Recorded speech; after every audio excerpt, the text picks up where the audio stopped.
राम हे रोचन पुराण श्रद्धे स्वामी राम सीता तुम्हारा जी द्वारा दिनांक 21/12 को प्रातः 8:30 बजे कलकत्ता में दिए गए। राम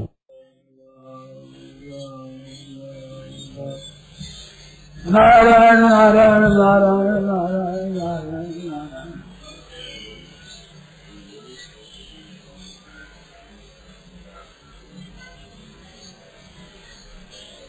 भगवान के अवतारों के कई हेतु हैं। उन हेतुओं का वर्णन करते कि नारद जी महाराज सुनाती जिन जब चकित होगी उन्हें वो बात सुना रहे हैं। नारद जी ने तपस्या की तो लिखा है कि सीधी चाप सके को तासु बड़ रखवार रमापति। और नारद जी ने अपना अभिमान समझ लिया कि मैं जिते काम आमति अधिकारी।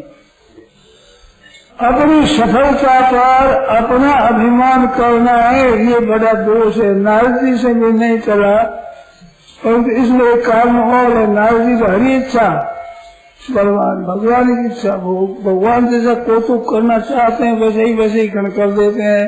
नारद जी भगवान के एक मन है, जो जैसे भगवान का चरित्र ठीक हो वैसे ही नारद जी भी कर देते हैं। भगवान की भक्तों की बात ही ऐसी नहीं है। ऐसी बात हुई। इसी आगारी फिर चलो आगारी तो कई अवतार बताए। मनुष्य रूपा में भजन किया, वे महाराज धरो शांति मुनि वेश धारण करके गए हैं। वहाँ बंद नहीं सारे में गए, वहाँ तपस्या करी है। वहाँ तपस्या पर एक बार विचित्र आती है कि उनके पास भगवान शंकर और विष्णु महेश एक अनेक बार आए, परम धीरे नहीं लुभाए तो परम धीरे विचलित नहीं होते। तो जी कई बार आए नहीं आए, फिर तो एक ब्रह्मांड के एक ब्रह्मा विष्णु और महेश है, वे अलग है। और परात्पर राम है जो सर्वोपरि है, उनसे परे कोई है ही नहीं। वे जब राम जी प्रकट हुए सीता जी से, तब उनसे वरदान मांगा। और वरदान में ये बात मांगी कि महाराज मेरे को शुद्ध विषय बताओ पद रहती हो ऐसे। और बड़े को मूड गए जैसे कोई परवाह नहीं है। कौशल्या जी मना सोई गति सोई मति सोई भगत सोई पुण्य शरण समय। उन्होंने ऐसे ज्ञान की बात मांगी, तो ज्ञान की बात मांगने से वो शुद्ध विषय उतना नहीं हुआ जिसको मन जाए। और दशरथ महाराज एक इसलिए मांगा, उसमें साफ कह दिया कि जैसे है मणि बिना फणी और जल बिना मीना, दो दृष्टांत दिए। जैसे मणि चाहे चली जाए और साफ विकलास होता है, ऐसे विकल हो जाऊं। और जैसे जल बिना मछली की दशा, वो मेरी दशा हो जाए। एक बार जलपुरी गए तब तो मणि बिना फणी हुए, दूसरे वनवास गए तो जल बिना मछली हो गए। तो सांप मरता नहीं है, उसे जल बिना मछली मर जाती है। तो दोनों वरदान सत्य कर दिए। इसलिए भगवान अपने भक्तों के मनों को पूर्ण करते हुए अवतार लेते हैं। और अवतार सब संसार के हित के लिए होता है। ऐसी कथाओं कहते हुए महाराज सुराजा की बात भी कह दी, प्रताप भानु की कथा सुनाई, वो बड़ी विस्तार से सुनाई। और वही वे बने। तो राम जी का अवतार स्वयं मनु और सत्वरानी का ही ये अवतार है। दशरथ जी महाराज कौशल्या, इसलिए भगवान ने लीला की अनेक तरह की चर्चा की भगवान ने। फिर महाराज आगे चले बताए तो फिर ये रावण आदि का जन्म हुआ, इन्होंने बड़ा दुख दिया। तो संतप्त होकर के ऋषि मुनि और देवता सब भगवान के बाद प्रार्थना करी कि महाराज हम तो दुखी हो गए, तंग कर दिया। तो भगवान ने कहा कि क्या होगा, तुम घबराओ मत। तो भगवान ने फिर अवतार दिया उनके लिए। और वो रावण और कुंभकर्ण को नाश किया। तो कुंभकर्ण उनकी तपस्या करी, तपस्या में वरदान मांगा, केवल उनसे मांगा है, परंतु वे महाराज उल्टी बात मांगता था तो उसको नहीं मांगा। ऐसे वरदान आए, बात आवेगी, हिसाब की बात है। ऐसे करते हुए चले। फिर भगवान के चरित्र हुए, भगवान का अवतार हुआ। अवतार के समय बहुत कुछ बड़ा आनंद हुआ। अवतार के बाद कुछ लीला बाल लीला की, बाल लीला के बाद विश्वामित्र बाबा आ गए। विश्वामित्र बाबा के साथ जनकपुरी गए तो पहले गए हैं अपने यही पूरा करने के लिए। वहाँ कहा महाराज मैं चलूँ कर दूँ, नहीं हम तो बाल को ले जाएंगे। तो महाराज हमारे बाल गए, मुझे बड़े खुश होते हैं, कितना स्नेह है राजा का। तो ऐसे गए वह महाराज साल का ये दुष्ट स्वभाव वाले है, बिना कारण क्रोध करते हैं। मृग मच्छी सज्जन पुरुष रथ जल संतोष व्याधर जीवर पिछुन जगत करे अकारण दोष। तो संत महात्मा अपनी मर्जी से रहते हैं, महात्मा भगवान इसी मर्जी में पहुंच रहे हैं। दुष्ट स्वभाव वाले बिना कारण रोष करें तो वो ले करके रोष करता है, क्रोध करके कितार का भगवान ने एक बार महाराज की गति कर दी। आगे गया, अहिल्या का उद्धार किया। थोड़ा आगे चले तो भगवान जाने लगे तो दशरथ जी ने यज्ञ के लिए मांगे थे। इस बात से राम जी को कह देते कि जनकपुरी में विवाह है चलो, तो राम जी साथ नहीं जाते। राम जी का धनुष यज्ञ हो रहा है, यज्ञ में चलो, पिताजी का हुक्म है। तो वहाँ जनकपुरी चले गए, वहाँ रहे, रामराज में ठहरे। फिर वो महाराज जनक आए हैं दर्शन करने के लिए, ये खुला देखने के लिए चले गए। जब जनक बैठ गए तब आए, सब खड़े हो गए। हर मुनि के पास बैठे तो जनक विकल हो गए। सहज विराग रूप मनमोहरा थकित हो चंद्र चकोरा। क्या बात है, क्या चीज है ये? वो ब्रह्म जो निगम नेति कही गावा है, वो भेष धरी शो किया हुआ वही सूचना नहीं क्या? क्यों सहज विराग रूप मन मोरा थकित होत जिन चंद्र चकोरा। जनक महाराज को वैराग्य करना नहीं पड़ता था, वैराग रूपी था। सत्य तत्व है उसको जान गए, संसार का तत्व भी जान गए। तो जानने के बाद में राग होता ही नहीं और भगवान से प्रेम हटता ही नहीं। तो ब्रह्म सुख को छोड़कर लग गया, बात क्या है? तो महाराज कहते राजा तुम ठीक कहते हो। कहने लगे तो भगवान मुस्कुरा दिए, पोल मत खोल राजा जी। तो खाली राजा जनक के लड़का है, हमारा यज्ञ पूर्ण करने के लिए आए हैं यहाँ। महाराज जनक बहुत खुश हुए, फिर ले जा करके सुंदर स्थान दिया। फिर महाराज वहाँ पूजा करने के लिए भगवान पधारे पुष्प वाटिका में। वहाँ सीता जी भी गई। गौरी पूजन हमारी अनादिकाल से कन्याओं की ऐसी रीति है कि वे गौरी का पूजन करते हैं। अपना अस भारत पाने के लिए गौरी का गौरिया का पूजन करते हैं। ईश और गौरिया नाम से प्रसिद्ध है, उनकी पूजन करते हैं। तो वही गौरी पूजन जननी पठाई वहाँ गई। वहाँ महाराज एक सखी ने देख लिया, वो गौरी गौरी आई, देखो तो सही। अब से देखिए देख तो महाराज वहाँ नारद जी ने पहले बात सुना दी थी।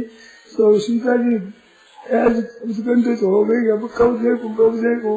फिर रामचंद्र दिखे तो दिखने में मस्त हो गई। उस वाटिका प्रसंग को अगर आप कहीं सुनोगे बहुत बड़ा सुंदर आया है। इसके बाद में पूजा रहेगी। तो आगे भगवान पधारे, पुष्प लेकर जब गुरुजी महाराज को दिए तो गुरुजी ने आशीर्वाद दिया। सीता जी को आशीर्वाद तो दिया था गौरी ने कि पूजे मन कामना तुम्हारी हो जाएगी से, ऐसे उनको वरदान दिया। ऐसे ही वरदान दिया है विश्वामित्र बाबा ने। राम लखन भय सुखारे सुखी हो गए उनको कि तुम्हारी कामना पूरी हो गई, ऐसे वरदान दिए। ऐसे बात हुआ। फिर जनक महाराज ने उनको बुलाया है, राजा लोग इकट्ठे हुए, धनुष यज्ञ हुआ है। ऐसी बहुत विलक्षण बात है जो आगामी कथा में आवेगी। तो बात यह है कि नारद जी के प्रसंग से ये समझना चाहिए कि जिससे कुछ भी लाभ होता है उसकी निंदा सुन नहीं सकता, उससे विमुख हो नहीं सकता। तो पार्वती जी बात एक बड़ी विचित्र कही कि महाराज नारद जी तो विष्णु भगत है और ज्ञानी है, तो उन्होंने साप क्यों दिया? तो का अपराध रमापति की ना। तो नारद जी का दोष नहीं है, भगवान ने कोई अपराध किया है तब शिक्षा दी है। तो नारद जी के पार्वती जी का बहुत ही बड़ा पूज्य भाव है। ये साप कैसे दे सकते हैं क्योंकि नारद जी के उपदेश से ही पार्वती ने तपस्या की, जिसे भगवान शंकर प्राप्त हुए। तो जिससे गुण होता है, पारमार्थिक बातें मिलती है, उनका कभी तिरस्कार अपमान तो दूर रहा, उनकी छोटी बात भी नहीं सुन सकते। तो क्या अपराध होना, भगवान विष्णु का दोष नहीं था, नारद जी का दोष नहीं देखते, पार्वती जी को ऐसी बात। और नारद जी तपस्या करने गए, उसका तात्पर्य क्या हुआ कि तपस्या करते भगवान को याद करते थे। वो महाराज सुंदर अब जंगल, नदी गंगा जी बह रही है, हिमालय का प्रांत है, बड़ी सुंदर सुहावनी जमीन, वहाँ देखते ही भगवान के चरणों मन लग गया। और भगवान के सुमन करते ही श्राप गति पाद हो गई, ऐसा विमल लगी, समाधि लग गई वहाँ पर। अब वो तो भजन में लगे हैं, पर सुरपति देवपति इंद्र को हुआ बहन कि ये देव ऋषि हमारे पुर में आना चाहते हैं। तो कामदेव को भेजा, बड़ी लीला करी, रचना करी, परंतु महाराज उसको कोई नहीं उसकी व्यापी काम कर बात ही नहीं। कारण क्या था कि सीमा की चाप सके को उतासू और बड़े रखवार रमापति जासू। बात तो ये है कि भगवान की कृपा से नहीं भागी, परंतु भूल होगी। नारद जी ने समझा कि मैं काम पर विजयी हो गया। हर एक भाई बहन को ख्याल रखना, जहाँ कहीं अपनी वृत्ति अच्छी और भगवान में लग जाए तो ऐसा नहीं मेरी धारणा, मेरा तपस्या, मेरा बल है, वो भगवान की कृपा से होता है। ऐसा मनुष्य अपना बल मान लेता है तो नीचा देखना पड़ता है। नारद जी की लीला है भक्तों के चरित्र दिखाते हैं, भक्तों को सावधान करने के लिए। तो नारद जी है, भगवान है, इनके चरित्र है। आपन चरित्र का हम गाई आगाड़ी कहें किसी गंगा गाने में कहू कथा बुझाई, भगवान चरित्र है, चरित्र करते हैं भगवान। तो ये विचित्र बात है भगवान की। ऐसे ही मुनि की भी ऐसी बात है। तो मुनि को ऐसा किया, फिर गए वहाँ तो मन में हो गया कि मैं तो बड़ा जीत गया, ऐसी बात हुई। तो मन में अभिमान आ गया, शंकर को जाकर सुना दी। शंकर को क्यों सुनाई कि भगवान शंकर भी कामदेव पर विजय करने वाले हैं। तो नारद जी ने जाकर देखा कि महाराज आप ही नहीं हो, मैं भी एक ऐसा हूँ। तो भगवान शंकर ने कहा कि ये मेरे को तो सुनाया है, परंतु भगवान को मत सुनाने, कभी प्रसंग तरह से छिपा लेना। पर नारद जी के बात और से आई, जहाँ मनुष्य के भीतर अभिमान होता है उसको अच्छी बात को बुरी बात लगती है। मैंने भी देखा है किसी ने कही ऐसी बात तो उनको जची नहीं और तो विचार करता है, तो वो एक नशा चढ़ा हुआ होता है, उसमें वो समझ नहीं सकता। तो नारद जी ने देखा कि ये अपने ही विजयी होना चाहते हैं, दूसरा विजय इनको सुहाता नहीं है, इसलिए ये कह रहे हैं, वो कह रहे हैं हित के लिए। तो फिर गए भगवान के पास, भगवान आओ नारद जी महाराज पधारिए पधारिए, बहुत दिनों से दया करी आज को। तब कहा महाराज ऐसे मैं गया वहाँ काम गया, उसको मैं जीत गया, ऐसे भगवान का तो आपके सुमन से मिट जाए महाराज काम दे, तो आपकी क्या बात है, आप भी सही बड़े रस हो, ऐसे हो फूक और भर दी क्योंकि इलाज करना है ना इसका। अब वो ठीक है महाराज आप रूख बदल से है, भीतर से भाव नहीं कि आपकी कृपा है, सभ्यता के नाते आप कृपा है महाराज, ऐसा कहा। वहां से चले महाराज, चले जा रहे थे मस्ती में, इतना मैं बीच में देखा तो बड़ा सुंदर नगर है, बड़ा ही सुंदर, आश्चर्य जैसा। और वहाँ राजा का राज्य हो रहा है और वहाँ एक स्वयंवर हो रहा है। तो वे कौतुक ठहरे, वहाँ पर गए, जाकर देखा तो नारद जी का बड़ा आदर किया।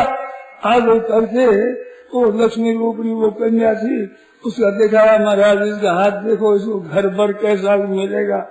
तब उसके लक्षण बताए, लक्षण बताते हुए बात तो सब विद्वान थे, नारद जी महाराज तो सब विद्वान विद्वान है। महाभारत में बड़ा विचित्र वर्णन आया है, उसमें एक जगह आया कि नारद जी युद्ध करने में बड़े कुशल थे। महाभारत में आया युद्ध में कुशल थे, सब बातों को तो सामग्री को देख करके ऐसा सबसे बड़ा हो जो कोई किसी से हारे नहीं, ऐसा वर मिलेगा। तो नारद जी ने समझा कि ये अगर मेरे को बदले तो मैं ऐसा हो जाऊंगा, उल्टी बात जैसी अभिमान होता है ना, वहाँ अच्छी बात सुनाओ उसके अंग लगती नहीं, उल्टी बात जैसी है। फिर महाराज वो याद किए भगवान का क्या तब तो हो नहीं सकता, स्वयंवर तो हो रहा है तत्काल। हाँ विधि विजय कवन विधि बाला, कैसे मेरा विवाह हो जाए, तो क्या करूं, मेरे तो भगवान के समान कोई नहीं, तो भगवान प्रकट हो गए सामने। नारद देखा बस निहाल हो गया, अब तो मेरा ब्याह हो ही जाएगा। भगवान आगे याद करते तो बोलो नारद जी। परंतु देखो एक विलक्षण बात है, भक्तों की वाणी होती है नहीं, वो बड़ी संगत होती है।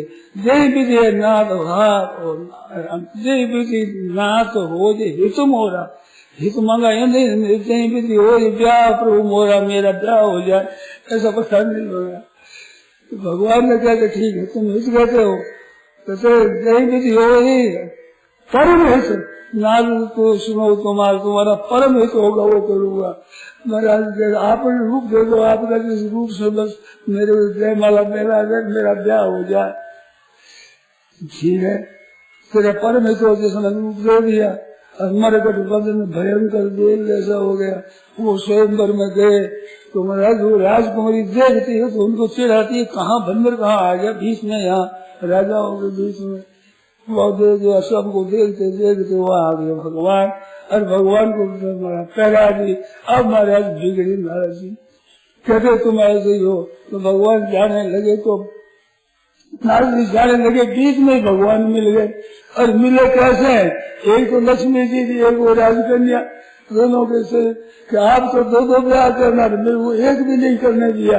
अब हया गुस्सा बनी तेजी से दिया, साहब मेरी जैसा तुमने करी है, तुम्हारी यही दशा होगी, तुम भी स्त्री के रोते फिरोगे। साफ दिया, और मुनि भगवान थोड़ी माया खेल होश आया, चरणों में गिरेगी महाराज मेरा साफ बिल्कुल हो जाए। भगवान कहे कोई बात नहीं, ये तो मेरी इच्छा है। सभी ठाकुर जी अपने भक्तों के दोषों को भी अपने इच्छा मान लेते, अपना ही परवाह नहीं। क्या एक पुलिस को भगवान का स्वभाव है विचित्र, इसे बरदान दिया। तो वो सब स्वीकार करके भगवान वनवास में गए, और सीता जी का हरण हुआ। फिर सीता करते पिला करते फिरते नारद जी का वजन साफ करने का बचन सत्य करने के लिए, और वह कहते मेरा बंदर का रूप दे दिया, करें किस सहाय तुम्हारी, तुम्हारा बंदर सहायता करेगी। संत महात्माओं का और भगवान का है न क्रोध हो देवस्य वरण तुल्य कर के समान तुम्हारी बंदर रक्षा करेंगे। ये साफ है, वरदान है, वरदान है। साफ वरदान भी करता है, नारद जी महाराज के भी वरदान होता है, सब मंगल ही मंगल होता है। सज्जनों हमारे आपको भगवान की कथा सुनने को मिल रही है नारद जी महाराज की कृपा से, तो कितना दुनिया का कल्याण हुआ है, होगा जिसका कोई पारावार नहीं है। ऐसे भगवान के संतों के चरित्र है, अगर फिर हुआ आप सब आप जानते ही है। तो ऐसे भगवान के चरित्र की बात हुई, इसे ज्ञान फिर भगवान उस उपाधियों पर सब कुछ हुआ। तो आज का प्रसंग जैसे आगे आवेगा वो आप विस्तार से सुने। नारायण सुनो। देखो भाई आप फरमाते हैं कल भी क्या कम थोड़ा, आज भी कहते थोड़ा है। देखो मेरे सुनाने की शौक तो बहुत है, परंतु जब हमारी कथा होती है तो सुनने की शौक भी है मेरे को, और कथा सुने लोग, इसमें मैं विघ्न रूप से क्यों बनूं बीच में सुना करके। तो मेरा लोग रामायण सुने ये बात करे तो यार ज्यादा बोलने का मन नहीं करता है। नहीं तो कोई वक्ता होता है सामने सोता आ जाए तो उसे रहा नहीं जाता। मेरे को होता है संकोच कि मैं अपना समय क्यों लूं, इनका इतना कीमती समय भगवान के चरित्रों का पाठ हो रहा है, सुन रहे हैं मस्ती से। गोस्वामी तुलसीदास जी महाराज की वाणी उसका पाठ हो रहा है मस्ती से, तो इसमें आप मस्त होकर के सुने। सदाई ये याद रखे कि भगवान की भक्ति की कथा है वो बड़ी सुंदर है। देखो बातें तो बहुत सी है शास्त्रों में, बड़ी बढ़िया है, उनके लिए हरेक को सावधान रहना चाहिए। सबसे पहले कि अपना समय उसका ख्याल रखना चाहिए। परंतु भगवान की कथा ये तो सुननी चाहिए, किसी तरह से ही हो, कहीं भी भगवान के गुण हो तो वो सुनने में लाभ ही लाभ है। सत्संग की बातें विलक्षण है, वो अधिकारी पुरुषों के द्वारा सुनने पर बहुत लाभ होता है। और अधिकारी कहीं भगवत कथा के हो जाए तो फिर तो सोना और सुगंध है, परंतु भगवत चरित्र एक ऐसी चीज है जैसे वो सुनाने वाले उनसे भी भगवान के चरित्र सुनो, भगवान के चरित्र में रस लो। व्यक्ति की जरूरत नहीं है, वहाँ उपदेश आदेश है, शिक्षा है, उसमें व्यक्ति का विशेष महत्व होता है, या भगवान की कथा का विशेष महत्व है। और वैसे ही कोई जीवन मुक्त पुरुष मिल जाए तो दोनों ही बातें हो जाती कथा में। ऐसी कथा सुनो तत्परता से। आप लोगों को धन्यवाद है जो आपको ऐसा मौका मिला है। ये तो कलयुग, और कलयुग में भी ये कलिकांता नगरी कलिकांता है, ये कलयुग की ऐसी, तो ऐसे जगह में ऐसी कथा कहाँ है। मार भोगों में लोग लगे, हाय रुपया कर रहे हैं, और भोग भोगने में और इकट्ठा रुपया इकट्ठा करने में मान सुख भोगे, अंधे हो रहे हैं, अंधे लोग। राम राम राम राम राम भगवान से वरदान मांगो तो यही मांगोगे महाराज हम अंधे न हो। श्री शेठ जी जयदयाल जी वे भी धनी आदमी थे, पर उन्होंने कहा था बड़ नीचे सत्संग में कि भगवान से प्रार्थना करो कि नाथ हमारे को धन मत लेना, ऐसे प्रार्थना करो। धन से अनर्थ हो जाए वो धन मत लेना, तो धन से उपकार होता है, सेवा होती है, ऐसा धन तो बड़ा अच्छा है। तो अच्छा मुंडा तो क्या हुआ कि सदुपयोग करना तो बढ़िया है, दुरुपयोग करना घटिया है। धन हो, विद्या हो, बुद्धि हो, योग्यता हो, बल हो, अधिकार हो, पद हो, कुछ भी मिले उसका सदुपयोग करके दुनिया का हित करो, अपना कल्याण करो, तो ये सब अच्छे हैं। धन भी अच्छा है, पद भी अच्छा है, और योग्यता भी अच्छी है, विद्वत्ता भी अच्छी है। और कहीं अभिमान में आकर के और अपने को बड़ा मानने करके करे तो उससे तो पतन होता है। तो भाई और बहनों से कहना है कि आप अभिमान छोड़ करके और सुनो, मेरी बात आपने रखी, बड़ी आपने कृपा करी। हमारे सज्जन कहते थे कि हमारे बैठाने में यहाँ पर आज बड़ी सहूलियत रही, बड़ा अच्छा है। तो भाई बड़े सुनते हैं, शांति से बैठते हैं। आज कोई ऐसा विचार नहीं हुआ, तो वो सब आपने छोड़ दिया। तो स्वार्थ का अभिमान का त्याग करना है सब जगह। सत्संग में भी दूसरों को मौका मिले, औरों को सुनने के अवसर मिले, ऐसा अवसर औरों को देना चाहिए। एक बार और याद आ गई, सज्जनों से मेरा कहना है कि आपका सम्मान भी न हो, आपके स्वरूप के अनुसार आदर न हो तो भी आप क्षमा कर देना। सभी भाई इन कार्यकर्ताओं की तरफ से मैं क्षमा मांगता हूँ, आप क्षमा कर देना। इतनी जनता में आपको न पहचान सके ऐसा हो, पर आप लोगों को ये चाहिए जहाँ ठोर मिले वहीं बैठ जाएंगे।